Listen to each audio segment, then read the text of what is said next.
உங்கள் Tamil Nesan TV YouTube channel. Barisan Nasional உறுப்பு கட்சிகள் கூட்டணியில் 7 தசாப்தங்களாக நிலவிய நட்பின் வரலாற்றை பாராட்ட வேண்டும். அரசியல் முடிவுகளை உணர்ச்சிபூர்வமாக எடுக்கக்கூடாது என்றும், அரசியல் சூழல் எப்போதும் மாறிக்கொண்டே இருப்பதால் அரசியலுக்கு பொறுமை மற்றும் பகுத்தறிவு ரீதியான பரிசீலனை தேவை என்றும் அவர் நினைவூட்டினார். குறிப்பாக எந்த கட்சியும் அவர் குறிப்பிடவில்லை என்றாலும் BN தலைவரின் அறிக்கை மாயிகாவை குறிப்பதாக நம்பப்படுகிறது. தேசிய முன்னணி மற்றும் மாயிகா இடையே தற்போது கூட்டணிக்குள் இறுக்கமான உறவுகளை எதிர்கொள்கிறது. பாரிசானில் 7 தசாப்தங்களுக்கும் மேலான நட்பு மற்றும் விசுவாசத்தின் வரலாற்றை மதிக்க வேண்டும். அதிருப்தி அல்லது அதிகார போதை காரணமாக ஒதுக்கி வைக்கக்கூடாது. நாங்கள் 70 ஆண்டுகளுக்கும் மேலாக நண்பர்களாக இருக்கின்றோம் என்பதை பொருட்படுத்தாமல் அதிகார போதை காரணமாக முடிவுகளை எடுக்காதீர்கள்.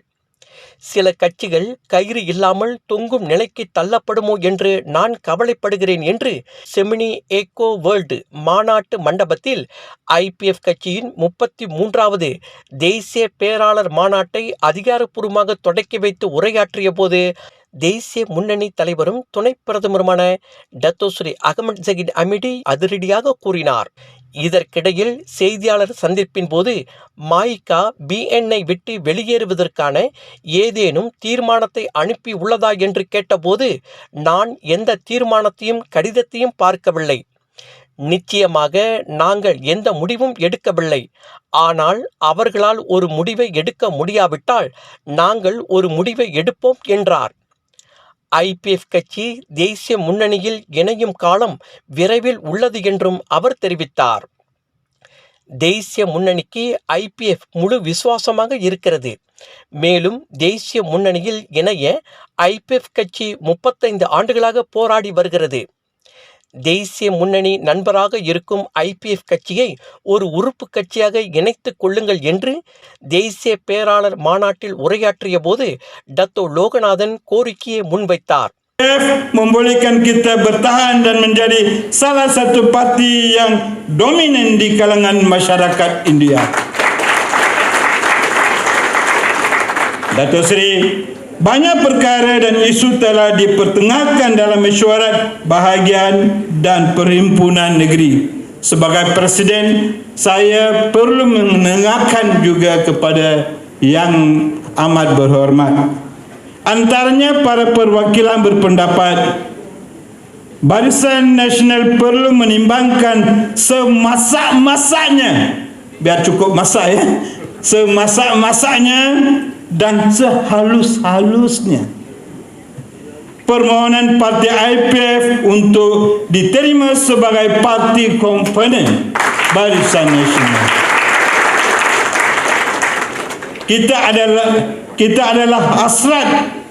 Ini adalah hasrat pengasas parti IPF mendiang Tan Sri MG Panjaitan dan bekas Presiden IPF mendiang Dato' M Sambanthan. Kedua-dua tokoh ini adalah kawan rapat kepada yang amat berhormat.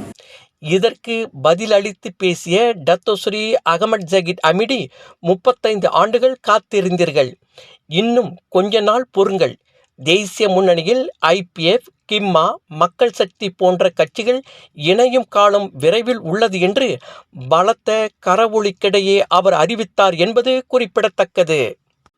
IPF கட்சியின் 33வது தேசிய பேராளர் மாநாட்டில் அதன் தலைவர் டத்தோ லோகநாதன் அவர்களுடன் சிறப்பு நேர்காணல் துணை பிரதமர் துவக்கி வைத்தார். அது ஏறக்குறைய ஒரு 800 பேராளர்கள் கலந்து கொண்டார்கள். அதை அடுத்து அவருடைய உரையில IPF எதிர்காலம் இருக்கின்றது என்று கூறினார். அதை தொடர்ந்து நம்மளும் காத்திருப்போம். அவருடைய உரையை நமக்கு மகிழ்ச்சி அளிக்கிறது, ஊக்கத்தை கொடுக்கிறது. இந்த உரை நிச்சயமாக அங்கே வந்திருக்கின்ற பேராளர்களுக்கு ஒரு பெரிய நம்பிக்கையாக இருக்கும் என்று கருதுகிறேன். ஏறக்குறைய ஒரு 35 வருடமாக நம்ம தேசிய முனைவதற்காக விண்ணப்பித்திருக்கின்றோம். பல பேராளர் மாநாட்டும் கேட்டிருக்கின்றோம். அவர்கள் கூறுவது என்னவென்றால் கான்ஸ்டிடியூஷன் டிசிஷன் தான் எடுக்க முடியும், அதனால கொஞ்சம் பொறுத்து இருங்க, உங்களுக்கு ஒரு நல்ல வாய்ப்பு வரும் என்று கூறுகிறார். அது நம்ம ஏனென்றால் நம்ம ஆசைப்பட்டாலும் சட்டம் என்று ஒன்று இருக்கிறது, நம்ம அந்த சட்டத்தை மதிக்க வேண்டும். அதனால நம்ம ஒரு நல்ல நிகழ்வு வாய்ப்பு கிடைக்கும் என்று நான் எதிர்பார்க்கிறேன். அது உறுதியாக நடக்கும் இந்த 2 வருட காலத்தில் என்று நான் எதிர்பார்க்கின்றேன். அதை அவர் சொன்னது அவருடைய பாணியில் சொன்னார். கான்ஸ்டியூஷன் நம்ம அணுகுமுறையை அதிகரித்து போனால், இன்னும் நெருக்கமாக போனால் அது சீக்கிரம் நமக்கு கனியை பறிக்கலாம் என்ற நம்பிக்கை எங்களுக்கு உள்ளது. மற்றும் கட்சியின் முக்கிய தலைவர்களின் நேர்காணல். ஐபிஎஃப் கட்சி இன்று 33வது ஆண்டு கூட்டத்தினை மிக சிறப்பான முறையில் ஏற்பாடு செய்யப்பட்டிருந்தது. அந்த மாநாட்டுக்கு நம்முடைய துணை பிரதமர் அவர்கள் டத்தோஸ்ரீ ஜைட் அமிடி அவர்கள் அதிகாரப்பூர்வமாக திறந்து வைத்து விட்டு சென்றிருக்கின்றார். அந்த வகையில் ஐபிஎஃப் கட்சி சார்பாக எங்களுடைய நன்றியை அவருக்கு நாங்கள் காணிக்கிறோம். அதே வேளையிலே இந்த நாட்டிலே இருக்கக்கூடிய இந்திய சமுதாயத்தை பிரதிநிதிக்கக்கூடிய கட்சிகளிலே ஐபிஎஃப்பும் மிக ஒரு முக்கியமான ஒரு சக்தி வாய்ந்த கட்சி. இந்த நாட்டிலே மற்ற இந்திய கட்சிகள் பிரதிநிதித்தாலும் ஐபிஎஃப்க்கு அதனோட ஆதரவு தனி இதுவாக இருக்கின்றது. அதே வேளையிலே நம்மளுடைய ஐபிஎஃப் கட்சிக்கு பிராண்ட் இருக்கின்றது. தான்ஸ்ரீ எம்ஜி பண்டிதன் என்ற அந்த பிராண்ட் இருக்குது. அந்த மக்கள் செல்வாக்கு இன்னும் நம்மளுக்கு கொடுத்து கொண்டே இருக்கின்றார்கள். அவர்களுக்கு நம்பிக்கையாக நாங்கள் தொடர்ந்து செயல்பட்டு கொண்டிருக்கின்றோம். இந்த நாட்டிலே இந்திய சமுதாயத்துக்கு கிடைக்க வேண்டிய வாய்ப்பினை மடானி அரசாங்கம் கண்டிப்பாக கொடுக்க வேண்டும்.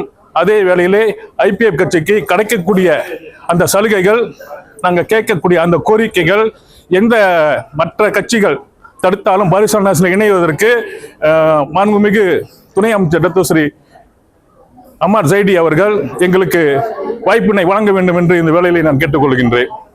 அனைவருக்கும் வணக்கம். ஐபிஎஃப் கட்சியின் தேசிய பொது பேரவைக்கு வருகை புரிந்த அனைத்து பேராளர்களுக்கு இளைஞர் சார்பாக வணக்கத்தை தெரிவித்துக் கொள்கின்றேன். இன்று நடைபெற்ற கட்சியின் தேசிய பொது பேராளர் மாநாட்டில் பல திட்டங்களும் பல நடவடிக்கைகளும் எடுக்கிறதுக்கான ஆலோசனையும் நிபந்தனமாக கொண்டு வந்திருக்கோம். பார்த்தீங்கன்னா காலையில் நடந்த இது நிகழ்வுக்கு நாட்டின் துணை பிரதமர் மற்றும் பரிசாட்சி தலைவர் டாக்டர் ஸ்ரீ ஜைட் அமிடி அவர்கள் வருகை புரிந்து நம்மளுக்கு சில ஊக்கத்தையும் இதையும் அவர் உரையில் சொல்லிட்டு போயிருக்காரு. அது செய்தது மட்டும் இல்லாமல் கட்டாயம் அதை அமலுக்கு கொண்டு வரணும்னு எதிர்பார்க்குறோம். அதே போல் அடுத்து நம்ம இருக்கிற சாப்பிட்டு நம்ம இன்னும் 2 சிசிக்கு டுவோ வச்சுருக்கோம். அந்த டுவோவில் நம்ம இளைஞர் பேரை ஒட்டி நம்ம என்னென்ன செய்ய முடியும், இந்த வர காலத்தில் இப்போ உள்ள நாட்டோட சூழ்நிலையை பொறுத்து நம்ம என்னென்ன செய்ய முடியும், நம்மளோட இளைஞர்களை எப்படி ஒரு ஆளையும் நம்ம அரசியலுக்கு கூப்பிடணும், எப்படி நம்ம அரசியல் என்னன்னு தெரியணும். என்ற உள்ள சூழ்நிலை பார்த்தீங்கன்னா நம்ம இளைஞர் ரொம்ப தயங்குறாங்க வர்றதுக்கு, பொதுநல வாழ்க்கைக்கு வர்றதுக்கு. அது இல்லாமல் அதெல்லாம் மாற்றி அமைச்சு நம்ம எப்படி கொண்டு வரணும் அப்படின்றத நம்ம கண்டிப்பாக ஐபிஎஃப் இளைஞர்கள் முழுமையான அதோட வேலையை செய்யணும்னு கேட்டுக்கிறேன். நன்றி.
நம்ம தமிழ் நேசன் டிவியை லைக் பண்ணுங்க, சப்ஸ்கிரைப் பண்ணுங்க, சப்ஸ்கிரைபர் பெல் பிரஸ் பண்ணுங்க. இது ஒரு தமிழ் நேசன் டிவி தயாரிப்பு.